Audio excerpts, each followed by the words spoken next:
Hello तो जुहार जय जगन्नाथ। तो मुई सकाल सकाल गाधी कर बाहरी गली मंदिर दर्शन करवा लगी। तार संगे संगे मंदिर दर्शन करू करू मोर एक्चुअली मत 5 किलोमीटर कंप्लीट करवार थी। तो दौड़ी दौड़ी पड़ी जासी मंदिर पाके और मंदिर पहुँची गली। तो मंदिर पहुँचला मत एक्चुअली करवार थी भजन। तो भजन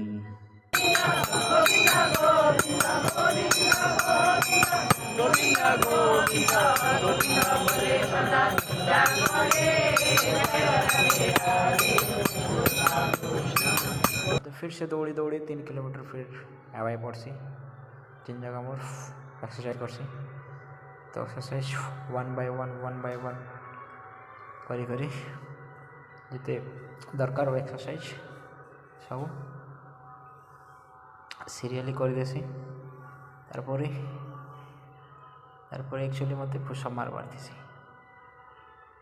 तो सिंगल पुशअप जेनटा कि 10 राउंड 10 राउंड पुशअप मारसी। तारपर पुशअप मार सारा मत एक्चुअली दंड मारवार थी। तो दंड 20 राउंड मारिक दंडटा क्लियर करसी। तारपर इन मोर एक्सरसाइज कंप्लीट हेसी।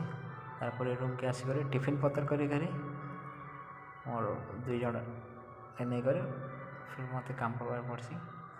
तो आज मत एक्चुअली टीवी और टेलीफोन डालवार थी। तो आज लगे कि नेक्स्ट तक में कल वीडियो।